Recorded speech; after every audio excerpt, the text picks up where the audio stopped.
Government એક્ઝામની તૈયારી કરવી છે પરંતુ પેડ કોર્સિસ ખરીદવાના પૈસા નથી કે કોઈ ક્લાસીસ કરવાના પૈસા નથી. આજથી 3-4 વર્ષ પહેલાં એક એવો સમયગાળો હતો કે જો તમારે ગવર્મેન્ટ એક્ઝામની તૈયારી કરવી હોય તો એ સમયે પેડ કોર્સિસ તમારે લેવા પડતા હતા. પરંતુ હવે સમય બદલાઈ ગયો છે. અત્યારે યુટ્યુબની અંદર એટલું બધું કન્ટેન્ટ અવેલેબલ છે કે તમે કોઈ પણ એક્ઝામની તૈયારી કરતા હોય, પછી એ ક્લાસ 3ની હોય, ક્લાસ 1-2ની હોય કે ઇવન તમે યુપીએસસીની તૈયારી કરતા હોય ને તો પણ તમે યુટ્યુબના માધ્યમથી ફ્રીમાં કરી શકો છો. તમારે કોઈ ગવર્મેન્ટ એક્ઝામની તૈયારી કરવી હોય તો પહેલાં તમારે જોઈએ માર્ગદર્શન કે આની અંદર શું વાંચવું શું નહીં. જે વિડીયો અત્યારે તમને પહેલાં જ મળી જાય છે જ્યારે ભરતીની નોટિફિકેશન આવે છે ત્યારે કે ભાઈ આટલી જગ્યાઓ આવી, આ એજ છે, આટલી આ વિષયો પૂછાવાના છે, આટલું વેટેજ છે. અત્યારે તમને ઘણા બધા વિડીયો નવી ભરતી આવે એટલે મળી જાય છે. જ્યારે પણ કોઈ પણ સબ્જેક્ટ તમે યુટ્યુબની અંદર સર્ચ કરો, તમારા સિલેબસની અંદર હોય એ બધા સબ્જેક્ટ 1 by 1 તમે યુટ્યુબની અંદર સર્ચ કરો, પાછળ મેરાથોન એવો શબ્દ અથવા લોંગ વિડીયો એવો શબ્દ યુઝ કરો અને સર્ચ કરો.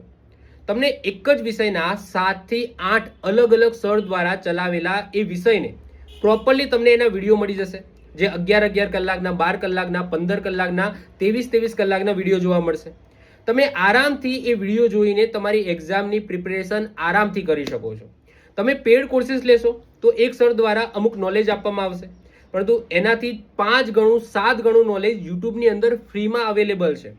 હજુ પણ ઘણા બધા વિદ્યાર્થીઓની મેન્ટાલિટી હોય છે કે જ્યાં સુધી હું પેડ કોર્સિસ નહીં લઉં ત્યાં સુધી મને મજા નહીં આવે ભણવાની. તમારો સિલેબસ તમારી સામે છે, એક એક ટોપિક ઉપાડો.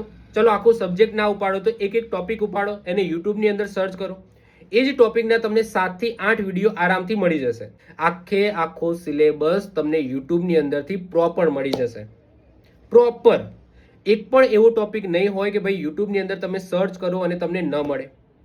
બીજી વસ્તુ, તમે પેડ કોર્સિસ લો કે ફ્રી કોર્સિસના વિડીયો જુઓ, મહેનત તો તમારે જ કરવાની છે.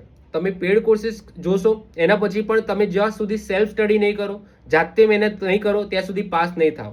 બીજી વસ્તુ કે એવું જરૂરી નથી કે ભાઈ આપણે ગુજરાતી જ વિડીયો જોવા. ઇન્ડિયન જીઓગ્રાફી છે, ઇન્ડિયન હિસ્ટ્રી છે, ફિઝિકલ જીઓગ્રાફી છે, એન્વાયરમેન્ટ છે, સાયન્સ એન્ડ ટેક છે, એના હિન્દી વિડીયો પણ અવેલેબલ છે અલગ અલગ સર દ્વારા, તો એ પણ તમે જોઈ શકો છો. આપણે મૂવી છે, પિક્ચર છે એ હિન્દીમાં જોઈએ છે કે નહીં?